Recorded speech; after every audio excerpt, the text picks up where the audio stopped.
Welcome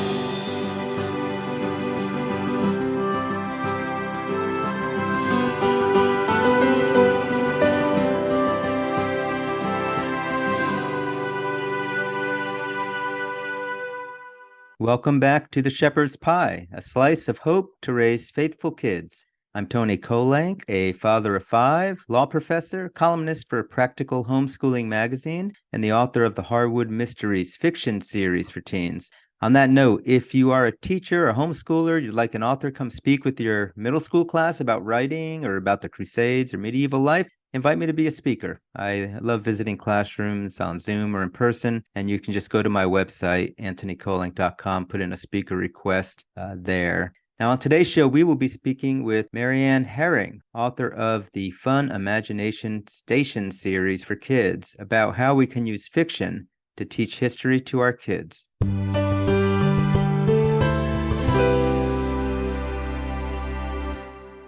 My guest today is Marianne Hering, author of over 50 children's books, including dozens in the Imagination Station series from Tyndale House Publishers. Her latest release in that series is Land of the Lost. She's a former editor from Focus on the Family's Clubhouse magazine, and she is a freelance writer living in Colorado Springs with her family. Marianne, welcome to The Shepherd's Pie. It's great to be here. You've done a lot of cool things. And of course, I lived in Colorado Springs, so I know how wonderful it is there and the hub of Focus on the Family. So I'm assuming you being there has something to do with Focus on the Family. But tell us a little bit about your background and how you got into writing. Well, I was in my 20s and I just needed a job. And a lot of my friends worked at Focus on the Family in the correspondence department. So I went and applied because I wanted to be with my friends. And I did not get that job, but they put me as the receptionist at the periodicals department. And so a couple of months later, they launched Clubhouse magazine. I was chosen to be on the editorial staff. So that's where I started writing for children, and I haven't stopped since. And that was 1987. Now, you've got over 50 books to your credit, but not all of them are in the Imagination Station series. So why don't you tell us a little bit about some of your other writing before we move on to that one? Well, I did a few books for Cook Communications in the 90s, which did not do well, unfortunately. The thing that has been the most fun and that I feel like I'm most gifted at is the historical fiction, because I just love the research and I love turning people who are long dead into real living, breathing, exciting people. Because if you follow the Lord, excitement just happens. So I just want kids to know that. That's great. So I suppose most of your historical books are in the Imagination Station series. So maybe give us a little preview. What is that series about and how did it even come about being created? Well, it's a spin-off of Focus on the Family's radio program, Adventures in Odyssey. Paul McCusker, who is a longtime writer for that series, he and I both had children who couldn't read well. And so we decided that we needed to write an easy-to-read series for kids. One of the most popular things about the Adventures in Odyssey radio series was the Imagination Station. And we knew we could do history through that. And so I said, okay, I'm on board if we get to do history.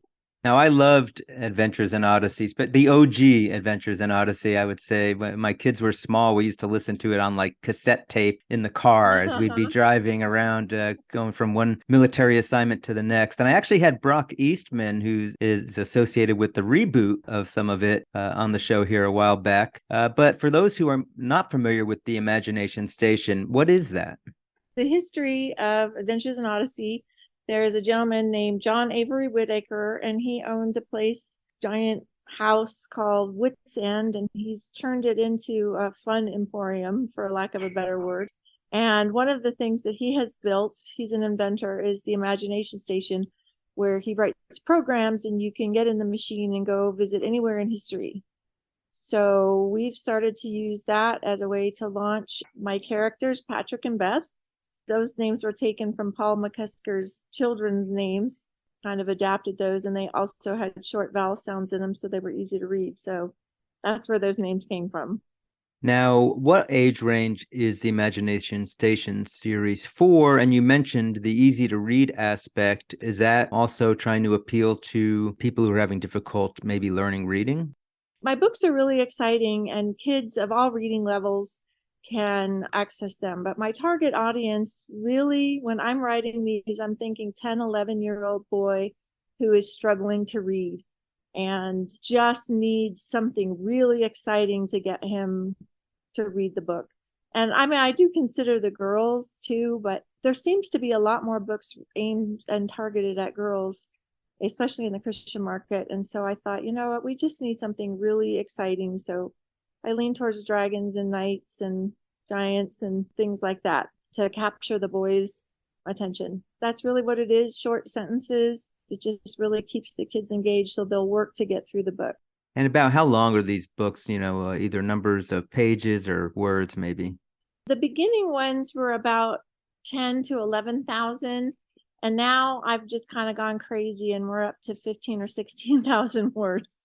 So they're still easy to read. The chapters are usually no more than 1,000 words, so the kids can do them in one sitting. Great. And obviously the fact that you've produced, I don't know, what are you on, number 26 or 30 of these books? Actually, I'm writing 30. I'm writing 32 right now.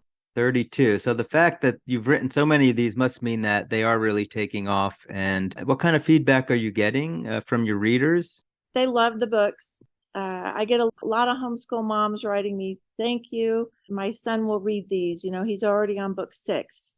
Especially for accomplished readers, the kids go through them really fast and I just can't keep up with them. But anyway, I'm pretty proud of the canon that I have of these books. So by the time a kid gets through all these, he should be well at the 4th grade reading level. That's my goal, is to have a good foundation.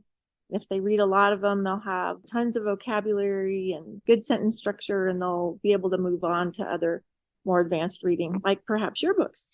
Yeah, you mentioned my books are also for ages 10 and up, but really I do think the and up is what I really focus on because although they're definitely, good for middle school and could be used in middle school classrooms, they're also good for high school or college age. I tried to write them definitely at a little bit of a higher level, not worrying as much about some of the things that you were just referring to. And again, I love historical fiction.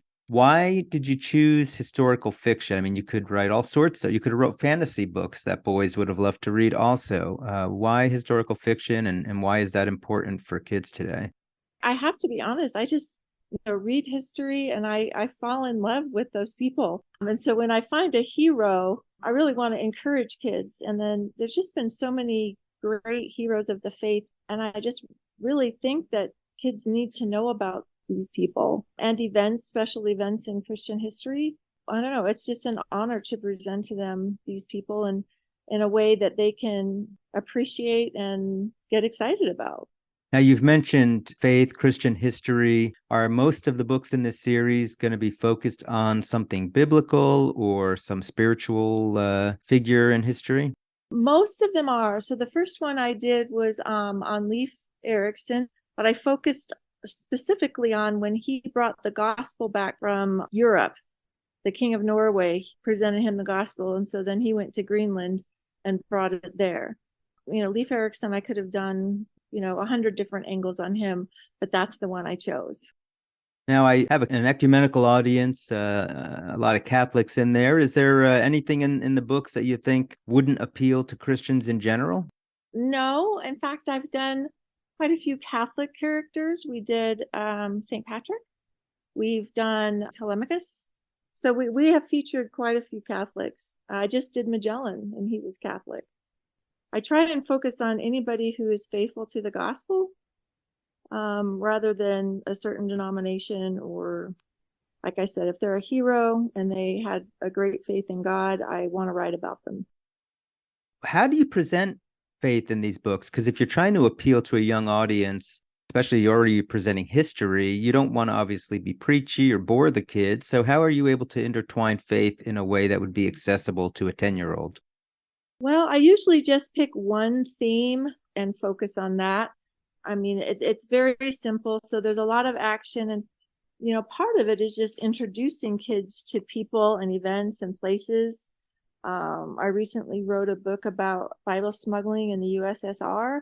So part of my goal was just to have Lenin's name come up and a few key phrases or terms that you would associate with the USSR.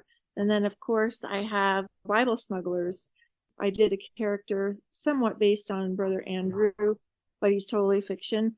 But just to show these courageous people were killed or imprisoned just for bringing a Bible across a border. Nothing deep except for the Bible is important.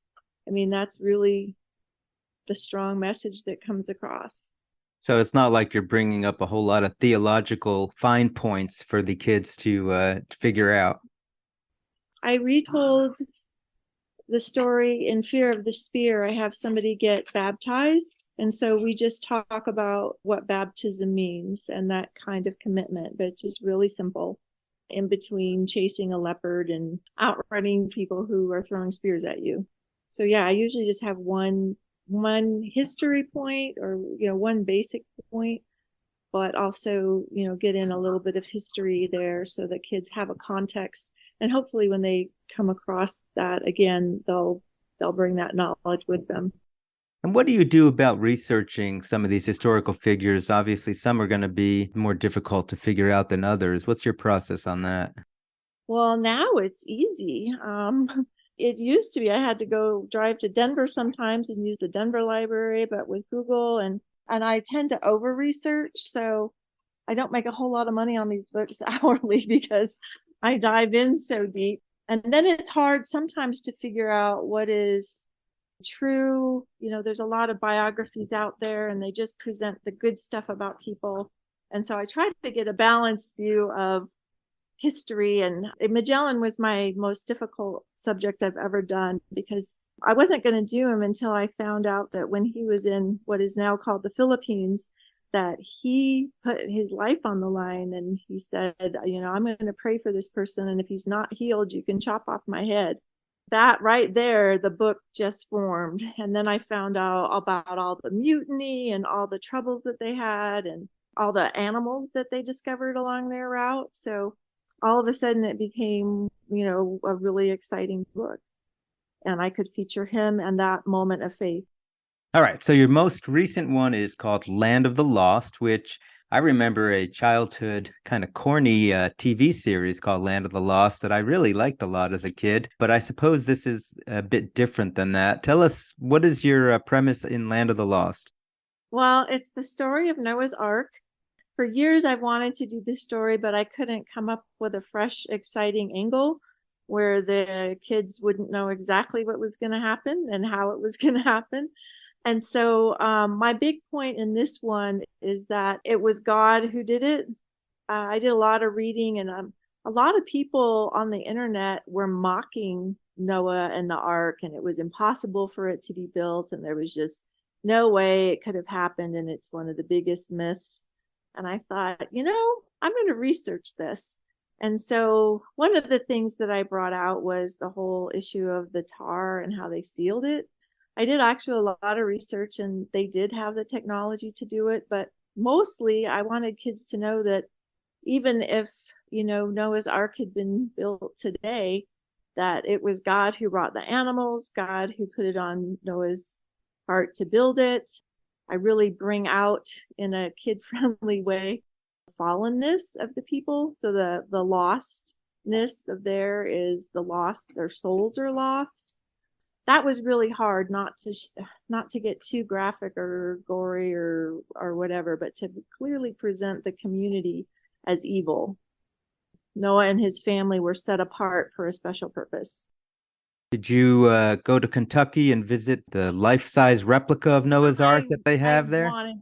I wanted to. I watched every video that they had.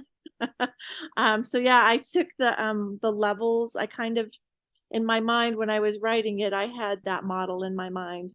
All right. So how do you get these kids then onto Noah's Ark? This might be a good way to kind of demonstrate how you're getting your characters into history and how they're working in the plot with the actual historical events. They kind of get, for lack of a better word, zapped there in the imagination station. They land they can't really figure out where they are. Usually I have Mr. Whitaker send them. Sometimes they know where they're going. Sometimes they don't. And that's kind of fun for the two characters, Patrick and Beth, to kind of look around and try and figure out when and where they are. And so originally they think they're in the Garden of Eden because there's all these animals around that are tame. Then they figure out, they're all moving towards a different direction, and they finally realize that they're coming onto Noah's Ark. And Noah actually, he lets them on board. They don't actually sail with the ark, but as they're building it, they get to help. As they're going out collecting some of the food, they're helping Noah's family bring the food on. They encounter the people in the community that are not supportive, let's say, of the ark. And then also some giants. All I needed was the line. And in those days, there were giants in the land. And so I knew I had to bring out those giants. I did some research and I went back and I thought, okay, the woolly mammoth was probably there. I decided not to do dinosaurs anyway, the woolly mammoths and the saber-toothed cats. So I kind of went with that era about 10 to 20,000 years ago. No T-Rex versus Triceratops battles on Noah's Ark. No. I couldn't do that. The math doesn't work for the dinosaurs to be on there, or at least in the forms that we have the fossils for. Now, are you able to avoid sort of a creationist versus evolutionist debate in these kinds of books? Are you able to just sort of skirt that? I don't know. I had some readers read it. I said, is this offensive? Yeah, there was some landmines in there, but I thought since the Bible mentioned the giants, I went with that. And then I kind of played it safe. That's not the point of the story, which animals were there or alive at the time or whatever. The point is that God saved a remnant, which we'll see throughout scripture. He's always saving a remnant. And so that's pretty much the theme I wanted. God will save the righteous, and he's with the righteous. All right. So what are some of the historical topics that you're hitting in some of your more recent books that are still to be released? I already mentioned the book that I just finished. It's called Big Risk in Russia, and it's about the Bible smugglers. Currently, I'm researching, and maybe I'll have you help me with this book. I'm researching William Tyndale. He was courageous, single-minded. I want to get the Bible into people's hands. He risked his life. He couldn't be bribed. He withstood torture. He's in the 1530s. My books are taking place in 1185. So just a few years before William Tyndale. There's no Reformation in my time frame. Yeah, so I'm excited about him. A few of my favorite books, my Battle for Cannibal Island was my absolute favorite. I think it just still comes out because I did not know the dedication of the Methodist missionaries who went to Fiji. I was just blown away by their faith and courage. So introducing kids to those missionaries, it just was an honor. I cried when I was reading their journals. They were all in. So let me ask you this, though. So we're using all these different imagination books to teach younger kids history. So maybe just let's talk about that for our last few minutes. How is it that fiction is a good vehicle for parents or teachers to use to teach history? You could have written biographies of William Tyndale just as easily. Why fiction? Fiction reaches your head and your heart and helps you explain human motivation and human behavior. There's studies that fiction readers have more empathy and they understand human behavior better. So I've always hung on to that. It's just easier to reach kids' hearts. I just think fiction draws a more complete picture of history rather than just the facts. That's interesting to say it like that fiction draws a more complete picture of history. It allows us to bring out truth the way an artist might bring out somebody's nature through a painting of them. If people want to get a hold of the Imagination Station books or learn more about you, where should they go? What websites or other social media would you direct them to? Well, you can find out about the books at the Focus on the Family website. You go to the imaginationstation.com, they'll all be there. Mariannehering.com, I have all the books featured. And I need to work on updating it because I usually have the book coming up. And then as soon as I get the cover for the next one, I pop it up there and let people know. On my website, you can also get vocabulary lists for most of the books. I'm trying to get through all of those and post those. So I know I have at least the first 13 books. So if parents and homeschoolers want those, they can go to my website and download those. Excellent. All right. So talking about fiction and reaching kids is a good segue into my entertainment segment.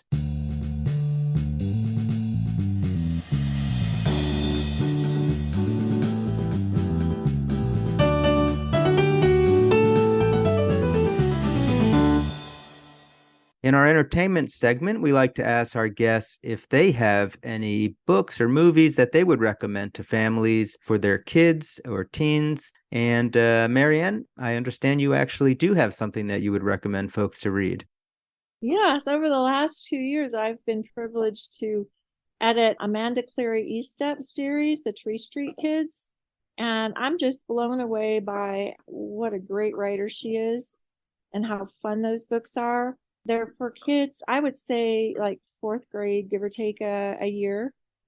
Her characters are just so well drawn and unique, but they're also like everyday kids and have, the same struggles. And it's set in the 90s, which actually helps her with plot. I was trying to do a modern mystery. And how do you keep anything a mystery if you have a cell phone? There's no delay of information or any of the tried and true ways to build suspense. So anyway, her kids are set in the 90s. They do not have cell phones. They do have a few video games that pop up. It's just a wholesome community, but they face some real trials. And even her bullies are not stereotyped. They're real kids with real problems. And so she's able to portray these kids and what they do is wrong, but she also has some sympathy for them. And so her characters just can't write those people off. They have to interact with them and behave in a Christian way to find resolution. But mostly they're very interesting characters, and you really care about them as soon as they're introduced. You're invested in that little town. And you've been editing some of these. What's that like? Maybe just sharing, editing Tree Street Kids. What is that? What do you have to do with that? Basically, Amanda doesn't need a whole lot. I mostly do what editors do, help eliminate anything that doesn't move the plot along. And my book's the same way. If I get too bogged down in history or detail that maybe the kids will start losing interest in, my editor flags it and we either cut it or rewrite it or do the same thing. So I just do a basic edit on those books and clean up the grammar as I go, but there are proofreaders behind me, so I don't have to do too much of that. Amanda's a joy to work with, so that's part of it. She's just fun. Yeah, we had her on the show last season. She was wonderful. And what is the basic premise of these Tree Street Kids books? I mean, is there kind of a certain formula or groove that they get into for each book? You know what? That's what I like about them is they're not formula. Jack is the main character, and he moves from the farm where he was very happy and had chickens and friends there and lots of acres to roam. And then he comes to the suburbs where all the streets are named after trees: elm, oak, cherry. And one of the jokes in the book is someone lives on Cherry Street and there's not a cherry tree on the block. So he has to make friends. And the friends that he makes, there's 4 of them, and they get a clubhouse in a bomb shelter. So that's interesting in itself, how they discover that, and the era, and the neighbors are delightful and quirky and fun. And so usually there's a mystery or a small problem. They're not out to save the world. They're just out to save their block. Ellison is one of the characters. He is African American and very literary. His whole family is literary. So he's always reading these deep books. And Jack, maybe reads a cereal box cover, while he's eating breakfast. So they're opposites in a lot of ways, but they both care about people and join together and learn from each other. They get lost. They get found. They worry about their pets. They have hobbies. Anyway, they're just normal kids, but the way Amanda draws them, you just really get engaged. That's all I can say is she really is a good fiction writer and developing character. Wonderful. All right. So the Trees Treat Kids series by Amanda Cleary Eastep. All right. So my final question to you before we wrap up then is if you have any advice, if you have a parent or a teacher in front of you and they're like, hey, I'm really trying to figure out how to teach history to my kids. You, a fiction author, historical fiction, any tips or advice for them? Keep at it. You'll find what works for your kids. Not everything works for, all kids. There's such an abundance of material out there. So maybe it is listening to podcasts. That's how I started researching William Tyndale, as I've listened now to about 4 podcasts. Not all of them are kid friendly. There's a wealth of books. I liked for my kids, Jean Fritz. She has a lot of American history biographies, but she's able to make them really fun. So I would just say keep it fun, have a lot of crafts. They'll pick it up if you highlight them. Go outside the curriculum if you have to. There's a lot of hooks out there, and they'll develop a love for it if it's presented well. All right, good advice. And Marianne, I appreciate you coming on the show today and sharing about your series and about essentially how we can reach kids through our fiction. It's been a pleasure having you on the show. Oh, thanks. I appreciate what you do and want to just encourage all the parents to keep listening. And thank you for that. Unfortunately, that is all the time we have for the show today. So we've been speaking with Marianne Hering about using fiction to teach history to our kids. Again, this is Antony Barone Kolenc. If you have a question for me or a topic you want me to cover, just drop me a line on my website, antonykolenc.com. And that's where you can also learn more about my historical fiction series, The Harwood Mysteries. Until next time, may God bless you and your families as we work together to raise faithful kids.